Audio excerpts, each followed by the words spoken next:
Welcome to my digital education YouTube channel. ভিডিওটোৰ যোগেদি এটা ভাল খবৰ দিব বিচাৰিছোঁ যে election commission enhances remuneration for presiding officer, polling officer, counting personnel, micro' observer and other official.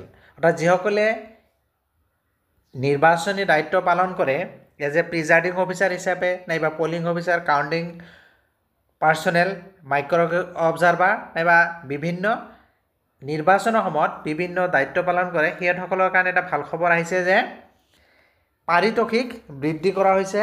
আৰু এই কথাখিনি প্ৰকাশ কৰিছে ইয়াতে চাওক, আজি নটিফিকেশ্যন পাব্লিছ হৈছে 8 আগষ্ট 2025,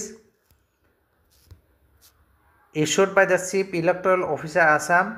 আৰু এই অৰ্ডাৰখন প্ৰকাশ পাইছে ইলেকশ্যন কমিশ্যন অফ ইণ্ডিয়াৰ ফালৰ পৰা যে প্ৰিজাইডিং অফিচাৰ, পলিং অফিচাৰ নাইবা counting officer, counting personnel, micro' observer আৰু আদাৰ যিসকল অফিচিয়েল থাকে, বিষয়া থাকে, নিৰ্বাচনী দায়িত্ব পালন কৰা বিষয়াসকলৰ পাৰিতোষিক বৃদ্ধি কৰা হৈছে। এইখিনি ৱেবছাইটত প্ৰকাশ পাইছে, চিফ ইলেক্টৰেল অফিচাৰ আছামে এইটো ৱেবছাইটত প্ৰকাশ পাইছে। এতিয়া চাওক আপোনালোকে এই অৰ্ডাৰখনত লিখা আছে press note, election commission enhances the remuneration for presiding officer, polling officer, counting personnel, micro' observer and other official. লগতে enhances the honorarium for deputy DEOs, CAPF personnel, sector officer সকলোৰে পাৰিতোষিক বৃদ্ধি কৰা হৈছে। তাৰ লগতে আৰু এটা ভাল খবৰ হৈছে enhances the rate for food refreshment for polling or counting duty. পাৰিতোষিকৰ লগতে ৰিফ্ৰেছমেণ্টৰ ৰেটটো বৃদ্ধি কৰি দিয়া হৈছে। ইয়াতে আপোনালোকে চাওক নটিফিকেশ্যনটোৰ লগতে ইয়াতে চাওক the details of old and new rate are as follows. চ' পুৰণা ডাটাটোৰ ৰেটটোৰ লগতে নতুন ৰেটটো এড কৰি দিছে। ইয়াতে চাওক ডেজিগনেশ্যন এক্সিষ্টিং চিন্স 2014 পৰা যিটো ৰেট এক্সিষ্ট হৈছিল তাৰপিছত ৰিভাইজ নাও কি হৈছে। প্ৰথমটো চাওক presiding officer and the counting ছুপাৰভাইজাৰসকলৰ আগৰ যিটো 350 per day or per day দিয়াৰ অফ আছিলে সেইটো 350 ঠাইত 500 পাৰ ডে কৰা হৈছে। অৰ পাৰ দিয়াৰ অফ ₹2000 লামচাম কৰা হৈছে।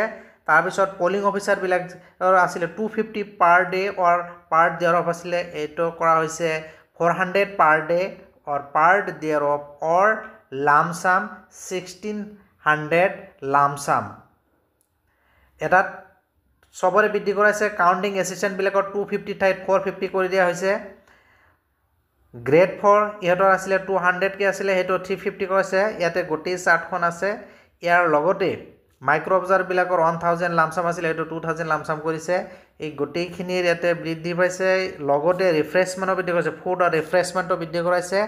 Packet lunch and the light refreshment for the polling personnel ৰিফ্ৰেছমেণ্টৰ পাৰ ডে 150কে আছিলে, এইটো 500 পাৰ ডে আৰু পাৰ ডে অফ কৰা হৈছে। চ' যিহেতু ৰিফ্ৰেছমেণ্টৰ আগৰ এইটো 2014 ৰেট আছিলে, গতিকে যিহেতু চব বস্তুৰে দাম বৃদ্ধি পাইছে, গতিকে ৰিফ্ৰেছমেণ্ট ৰেটো বৃদ্ধি কৰি দিয়া হৈছে। তাৰ লগতে ডেপুটি DEOৰ এইটো আগতে এক্সিষ্টিং চিন্স 2016 পৰা নীল বুলি আছিলে, এইটো কৰাইছে not less than the basic pay of 1 month of the concern employee কৰা হৈছে। তাৰপিছত এইটো গেজেট অফিচাৰবিলাকৰ 15 ডে অৰ লেছ, এইটো 2500, এইটো আছিলে, এইটো 15 ডে লেছ হ'লে 4000। চ' গোটেই কি কৰা হৈছে, এইটো ৰেট বৃদ্ধি কৰি দি আছে, পাৰিতোষিক বৃদ্ধি দিছে। গতিকে যিসকলে নিৰ্বাচনৰ নিজৰ দায়িত্বসমূহ পালন কৰে বহুত ৰিস্ক থাকি যায়, গতিকে নিৰ্বাচনী আয়োগে নিৰ্বাচনী বিষয়াসকলৰ ৰিমুনাৰেশ্যন ভাল কৰিছে। নিশ্চিতভাৱে যিসকলে নিৰ্বাচনী দায়িত্ব পালন কৰে সিহঁতসকলে ৰিস্কৰ লগতে এইটো নিশ্চয় এটা ভাল খবৰ। চ' মোৰ এই ভিডিঅ'টোৰ যোগেদি এই খবৰখিনি জনালোঁ।